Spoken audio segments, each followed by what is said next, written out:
இயேசு கிறிஸ்துவின் இனிதான நாமத்தில் இன்றைய ஆவிக்குரிய சிந்தனைக்கு உங்களை அன்புடன் வரவேற்கின்றோம்.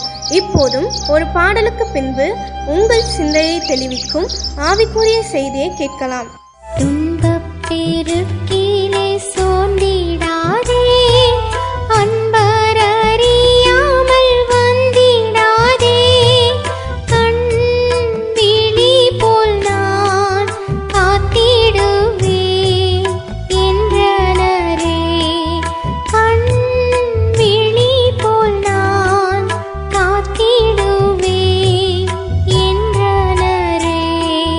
அன்பராம் இயேசுவை பார்த்து கொண்டு இன்பமாக அவர் பாதையோடு தாமே வழியும் சத்தியமும் ஜீவனுமே. நம்முடைய கண்களை திறந்தருளுகிற இயேசுவின் இனிதான நாமத்தினால் உங்களை வாழ்த்துகிறேன். நம்முடைய ஆவிக்குரிய சிந்தனைக்காக 2 ராஜாக்களின் புஸ்தகம் 6ஆம் அதிகாரம் 17ஆம் வசனத்தை நான் வாசிக்கிறேன். அப்பொழுது எலிசா விண்ணப்பம் பண்ணி, கர்த்தாவே, இவன் பார்க்கும்படி இவன் கண்களை திறந்தருளும் என்றான். உடனே கர்த்தர் அந்த வேலைக்காரன் கண்களை திறந்தார். இதோ எலிசாவை சுற்றிலும் அக்கினிமயமான குதிரைகளாலும் ரதங்களாலும் அந்த மலை நிறைந்திருக்கிறதை அவன் கண்டான். எலிசா தீர்க்கதரிசியுடைய வேலைக்காரன் ஒரு மலையிலே தங்கியிருக்கிறார்கள். சீரிய தேசத்திலே நடக்கிற எல்லா காரியத்தையும் இந்த எலிசா தீர்க்கதரிசி தன்னுடைய கண்களினால் பார்க்கக்கூடிய கிருபை கர்த்தர் கொடுத்திருந்தார். அந்த ராஜா திட்டமிடுகிற எல்லாவற்றையும் தன்னுடைய ராஜாவுக்கு எலிசா சொல்லிவிடுவார். அதனால சீரிய ராஜாவுக்கு ஒரே குழப்பங்க, ஏதோ ஒரு உளவாளி இருக்கிற நம்முடைய திட்டமிடுதலாம் சொல்லிவிட்டுதானே தெரிஞ்சு போயிருது அப்படின்னு சொல்லி எந்த ஒரு தந்திரங்களும் அவரால் போட முடியவில்லை.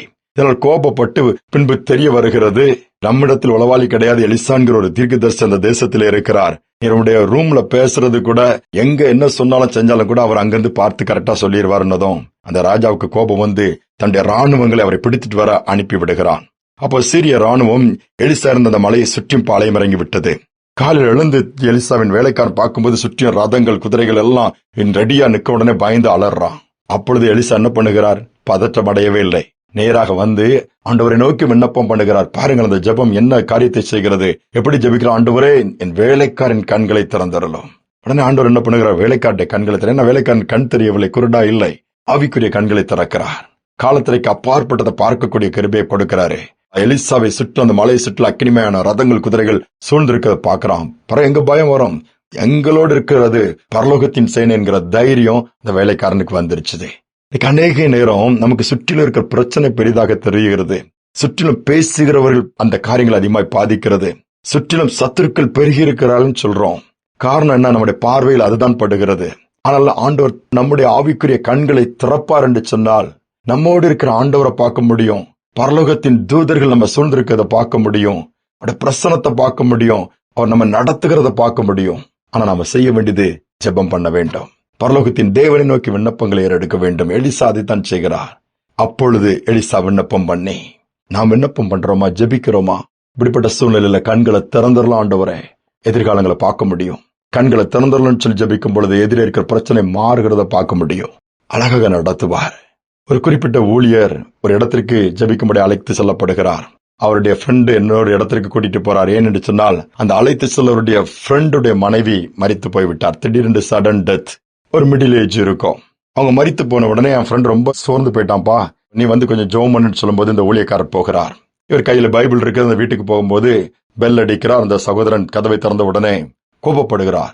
நீ எதுக்கு இது, யார் அவரை கூட்டிட்டு வந்திருக்கிற போது, எனக்கு தெரியும்ப்பா, என் ஃப்ரெண்டு தான் வரும், உனக்கு ஜெபம் பண்ண கூட்டு வந்த, நீ ஆறுதல் இல்லாம இருப்பியன்று, ஜெபமும் தேவையில்லை, அந்த இயேசுவும் தேவையில்லை, கூட்டிட்டு போயிரு, நீ உள்ளலாம் அனுமதிக்காதன்னு சொல்லிட்டு பயங்கரமா பேச ஆரம்பிக்கிறாரு. அவருடைய ஃப்ரெண்ட் சொல்றாரு, நான் கூட்டிட்டு வந்துட்டு ஒரு சின்ன ஜெபம் பண்ணிட்டு போயிட்டோம், எனக்கு தேவையே இல்லை. அந்த ஆண்டவர் நல்லவர்னா என் ஒய்ஃபை எடுத்திருக்க கூடாது, என்னையே தானே எடுத்திருக்கணும். நான் குடிக்கிறேன், எல்லா பாவமும் எனக்கு இருக்குது, என் ஒய்ஃபுக்கு உண்மையா இல்ல, எல்லா பணத்தையும் நான் வீணாக்கி இருக்கிறேன். இங்க பாரு, என் ஒய்ஃபு எல்லா பணமும் என் பேர்ல தான் போட்டு வச்சிருக்கிறா. சாகிறதுக்கு முன்னாடி எல்லாம் எனக்கே தெரியாது, டெபாசிட்ல ஃபுல்லா என் பேர் இருக்குது. பாரு, இவ்வளவு பைபிள் வாங்கி வச்சிருக்கிற, இவ்வளவு ஊழியை செய்தா, வேலை செஞ்சுட்டு மீதி நேரம் ஆண்டவருக்கா ஓடினா ஏன் ஆண்டவர் அவரை எடுத்துக்கொள்ள வேண்டும்? அதனால எனக்கு ஜெபம் தேவையில்லைன்னு சொல்லி திட்டிக்கிட்டே இருக்காரு. கொஞ்ச நேரம் கழிச்சு அமைதியானார். உடனே அந்த நண்பர், சரிப்பா, நீ சொல்றதுல நான் பதில் சொல்ல விரும்பல, ஜெபிச்சுட்டு போயிருவான்னு சொல்லும்போது அந்த வாசல்ல நின்று கதவு திறந்திருக்கிறது. உள்ள நின்று அந்த சகோதரன் ஜெபிக்க ஆரம்பிக்கிறார். இந்த சகோதரன் ஜெபிக்கும் பொழுது ஆண்டவர் ஒரு காரியத்தை காண்பிக்கிறார். அந்த மரித்து போன சகோதரி தேவனுடைய சமூகத்தில் இளைப்பாருகிற அந்த சந்தோஷமான ஒரு நிகழ்வை பார்க்கிறாரு. அப்ப அந்த ஊழியர் தன்னுடைய மனதிலே ஜெபம், ஆண்டவரே நான் பார்த்து என்ன பிரயோஜனம், தன்னுடைய மனைவி இழந்து தவிக்கிற அந்த வேதனையோடு இருக்கிற கேள்விகளுக்கு பதில் கிடைக்காமல் இருக்க அந்த சகோதரனுடைய கண்களை திறந்துடலன்னு சொல்லி உள்ளான மனதில் ஆவியில ஜெபம் பண்றாரு. உடனே கொஞ்ச நேரத்துல அந்த அவருடைய கண்கள் ஆண்டவர் திறக்கிறாரு. அந்த மனுஷன் கடின இருதயத்தோடு பேசணும், விம்மி விம்மி குழந்தை மாதிரி ஏங்கி அழுதாரு. அழுதோடு மட்டுமல்ல, இயேசுவே அது போதும், இயேசுவே அது போதும் என்கிற ஒரு சத்தம் அந்த இடத்துல அந்த பதில் அவர் வாயிலிருந்து வந்து கொண்டே இருக்கிறது. அவர் ஜெபத்தை முடித்து விட்டார். முடிந்த உடனே அவருடைய உள்ளம் புதிதாக்கப்பட்டு, தம்பி உன்னை ரொம்ப திட்டினப்பா, மன்னிச்சிரு அப்படின்னு அந்த சகோதரன்ட்ட மன்னிப்பு கேட்டுட்டு, நான் என் ஒய்ஃப் விட்ட ஊழியத்தை நான் செய்வேன், என் ஒய்ஃப் போன இடத்துக்கு நானும் போகணும், ஒய்ஃப் தேவனுடைய சமூகத்தில் இளைப்பாறத நான் பாக்குறேன், சந்தோஷமா இருக்கிறாங்க, நான் போனோம்னா அந்த வேலையை நான் செய்வேன்னு சொல்லி தன் வாழ்க்கை ஒப்பு கொடுத்து ஊழியம் செய்யலாம் மாறினாங்களாம். கண்களை கர்த்தர் திறந்தார், அவ்வளவுதான், காரியங்கள் மாறிடுச்சுது. நாம் ஏன் அப்படி ஜபிக்க கூடாது? தாழ்த்தி கேட்போம், எங்க கண்களை திறந்துள்ளோன்னு சொல்லி கேட்போம். கர்த்தர் கண்களை திறப்பாரு. ஆகாரின் கண்ணை திறந்தாரு. அருகிலே நீர் இருக்கிறதை பார்த்து தண்ணீர் எடுத்து குழந்தையை காப்பாற்றினாலே.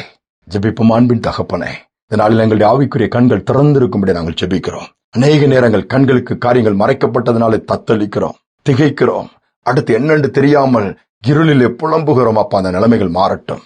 விரோதமாய் இருக்கிற காரியங்கள் தான் எங்கள் கண்களில் வந்து கொண்டே இருக்கலாம். இரவு தூக்கத்திலே கெட்ட சொப்பனங்கள், இன்னும் கெட்ட காரியங்கள் எல்லாத்திலும் போராடி கொண்டிருக்கிற பிள்ளைகள் தான் ஏராளம். இந்த சூழ்நிலைகள் மாறும்படியாய் ஆவிக்குரிய கண்களை திறங்க, பரலோகத்தின் தேவனை தரிசிக்கத்தக்கதாய், பரலோகத்தின் தூதர்களை பார்க்கத்தக்கதாய், நம்முடைய கர்மங்களை பிடித்து நடத்துகிறதை உணரத்தக்கதாய், ஒவ்வொரு காரியங்களிலும் நாங்கள் குருடர்களாக அல்ல, கண்கள் திறக்கப்பட்டவர்களாய் நம்முடைய சத்தத்தை கேட்டு சித்தத்தை செய்யத்தக்கதாய் காரியங்கள் வெளிப்படும்படியாய் ஆவியானவர் உதவி செய்வீராக. செய்வதற்காய் ஸ்தோத்திரம். இந்த நாளில் இதை கேட்டுக்கொண்டிருக்க ஒவ்வொரு பிள்ளையுடைய வாழ்க்கையிலும் காலத்திற்கு அப்பாற்பட்ட காரியங்களை பார்க்கட்டும், பலத்த கிரியைகளை பார்க்கும்படியாக கிருபை பாராட்டும். துதிகனமையை ஏற்றுக்கொள்ளும். இயேசுவின் நாமத்தில் வேண்டிக் கொள்கிற நல்ல பிதாவே, ஆமேன், ஆமேன். நாம் ஜெபிப்போம். கண்களை திறக்கும்படியாய் கர்த்தர் திறப்பார், காரியங்கள் வெளிப்படும். தொடர்ந்து முன்னேறி செல்லாது ஏதுவாக இருக்கும். இந்த சிந்தனையோடு இந்த நாளை தொடருவோம். மீண்டுமாய் நாளை தினம் சந்திப்போம். கண்கள் தூய்மையாக்கும் கர்த்தா உமை பார்க்கணும், என் கண்கள் தூய்மையாக்கும் கர்த்தா உமை பார்க்கணும், காதுகள் திறந்தருளும் கர்த்தரும் குரல் கேட்கணும், என் காதுகள் திறந்தருளும் கர்த்தரும் குரல் கேட்கணும். உகந்த காணிக்கையா ஒப்பு கொடுத்தேன் ஐயா, சுகந்த வாசனையா நுகர்ந்து மகிழுமையா, சுகந்த வாசனையா நுகர்ந்து மகிழுமையா.